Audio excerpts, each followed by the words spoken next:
Hello and welcome to Team Pathway Group. My name is Safraz Ali Saf, and I am one of the founders of the organisation. We're an organisation that aspires to change lives through skills and work. Our vision is actually changing lives through skills and work. Our mission is enhancing knowledge, developing skills, and changing behaviours to transform communities, to make a meaningful impact and difference to all our customers, which include learners, employers, stakeholders, yourselves. For over 22 years, we've been at the forefront of education and training, looking at enhancing knowledge, developing skills, and simply what we say in terms of what we do is we get people a job, a better job, and actually get them onto the ladder of a career. And we do this by upskilling, we do this by reskilling individuals, and we exist to actually encourage and advance employment. That's at the heart of what we do. And that is about matching the needs of the individuals to businesses, understanding what businesses want, what the community wants, and actually being aware of the economy, the needs of the economy, and really working very closely with the funding bodies to actually deliver on the outcomes. And we're very much an outcome delivered organisation. You know, we get paid on outcomes. If we don't deliver outcomes, if we're not delivering on what our contract obligations are, we don't as an organisation exist. So at the heart of this is really supporting employers. You know, we're predominantly an organisation that works with employers. We look at the landscape in terms of the funding, and we look at making it easy for that employer to grow their business, to actually help that employer meet the needs of their customers and understand really the importance of a workforce that actually meets the needs of the economy. So there's a lot there in terms of how we try and do that. We do that by looking at funding streams, as I said, which is apprenticeships, traineeships, adult education budget. It may be European social funding, it may be other sort of funding streams, and we look at matching that up with the needs of the employers, and hopefully in an ideal world creating a win-win-win situation. So for over 22 years we've been looking at ourselves as an organisation, looking at how we can reach the hardest to help, how we as an organisation can establish trust with our partners, establish trust with our stakeholders, and ideally becoming in a position where we're indispensable. We're an indispensable partner of choice to our employers, partner of choice to our funding bodies, and ideally in a situation where our learners are coming to us because they have trust in us to deliver on their outcomes. So our journey has been a journey of 22 years. Very proud of that journey. 22 years is a lifetime in terms of some of the changes. We've dealt with number of funding streams. Our life started off as an ESOL provider. So this is delivering English for speakers of other languages to individuals. We've been working with colleges. We started off working predominantly at the time in South Birmingham, and we grew in terms of other regions of Birmingham, and we grew in other areas in West Midlands. But predominantly, early part of our life was a Birmingham, Greater Birmingham ESOL provider, adult community learning, and we grew from that with the ambition that we had, and with also recognizing and grasping opportunities such as Train to Gain. For those that remember back in the day, looked at opportunities in terms of adult education budget in all its different forms, youth contract, work program, which is a welfare to work, or European, it's an employment support funding, projects such as Troubled Families. We've worked with Innovation Fund, we've worked with skill support for workforce, skill support for unemployed, skill support for redundancy. We're now delivering adult education budget in the devolved regions. We work with currently the West Midlands Combined Authority, the Greater London Authority, the Greater Manchester Combined Authority. We've also worked with the West Yorkshire Combined Authority. So we work with a number of devolved regions. In addition to that, we deliver advanced learner loans with the Student Loans Company. We deliver apprenticeships.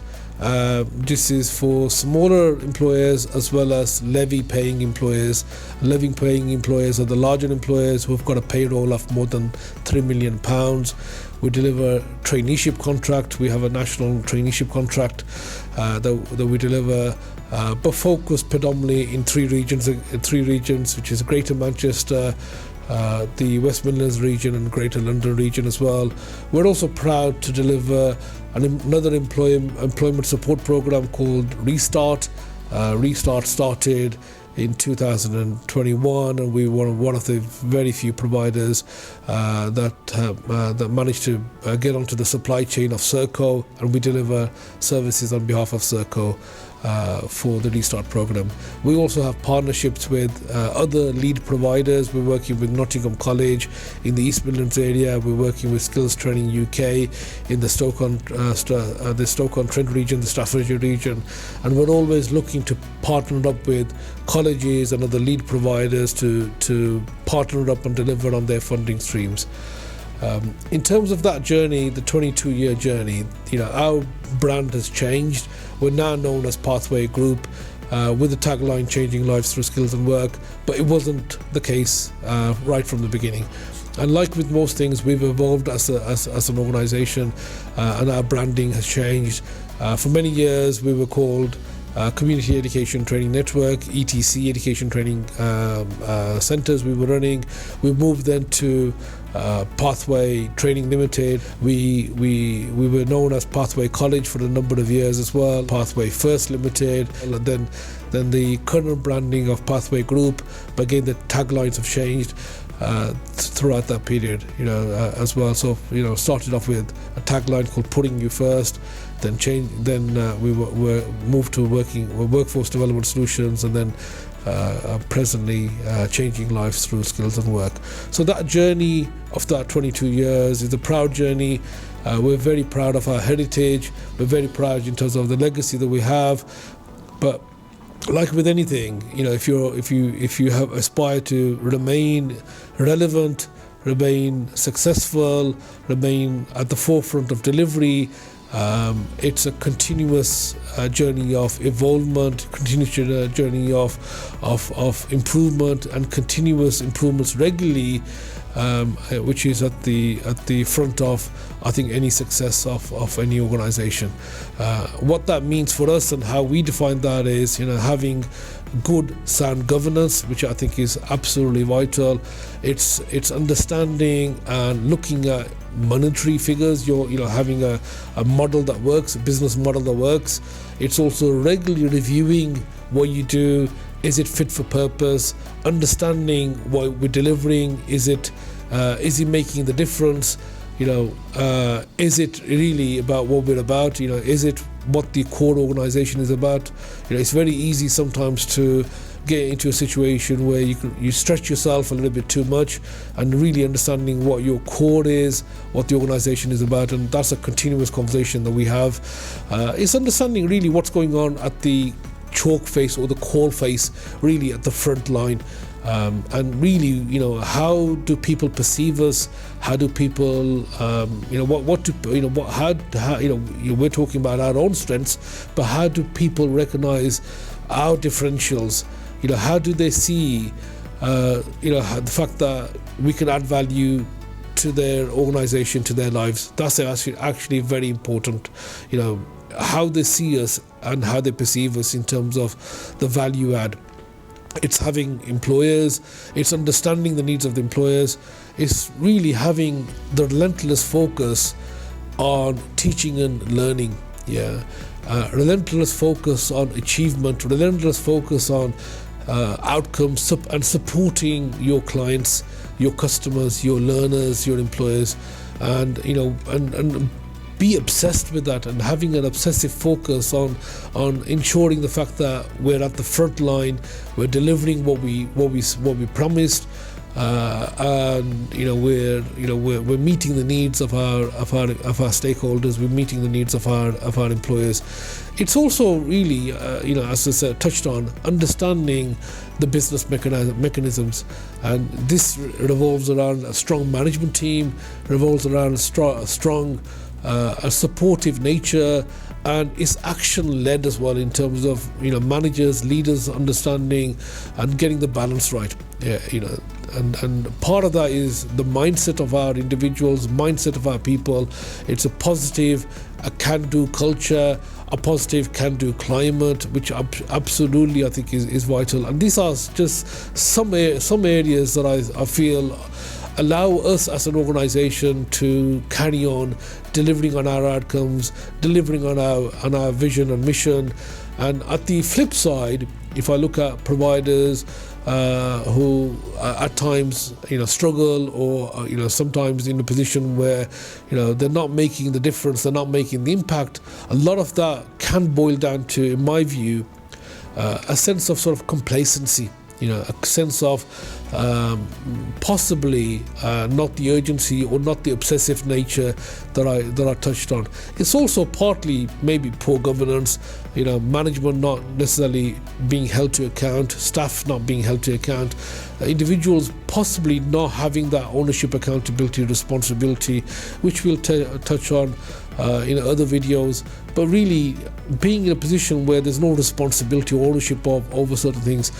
Possibly also not being aware of the climate change in terms of understanding where the direction of travel is with regard to funding, direction of travel is in terms of opportunities, or really little understanding of the changing times. Change is a constant, and as people, we need to understand the fact that where is that going, where is that direction of travel in terms of the change, and I think that's important. It's also in my view, your sort of we're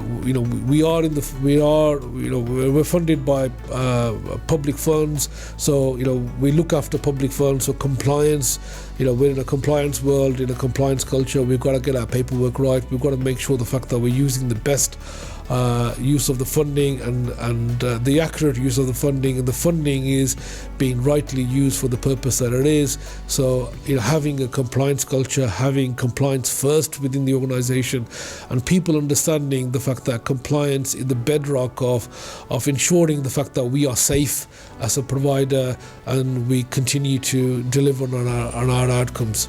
Absolutely vital. This isn't just about people who've got the job title of compliance. This is everybody within the organization, your admin, tutors, understanding compliance, understanding quality.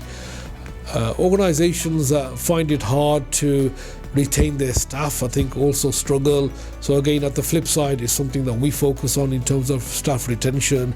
We focus on developing our people. We focus on ensuring the fact that individuals are challenged as well as supported. And having that right mix of challenge and support, I think, is absolutely vital. And being in a position where we're not necessarily too rigid as well. Yes, we've got a vision and mission, we understand where we're going, we understand what we want to do, but at the same time have the opportunity and be opportunity driven as well, understanding the fact that there is some element of flexibility that's needed, and being in a position where we retain focus but at the same time be flexible as well. Financials, as I touched on, absolutely vital. Having effective financial controls is important. So organizations that have weaker financial controls will then also struggle. And really, from a mindset perspective, it's important that organizations don't have a feeling sorry for themselves culture, where it's a bit of a victim mentality, a lot of blame, excuses, or worse still, where they're in denial. So these are sort of the factors that we believe make a successful provider, differentiate between a successful and what I would term a poorer provider. So that's a few things from myself. This is the start of a video which is for onboarding purposes. It's to share our views in terms of an organization, where we are. It's to go a little bit more detail in terms of some of our aspirations, and talk a little bit about our culture. And thank you for listening, and I'll see you at the next video. Thank you.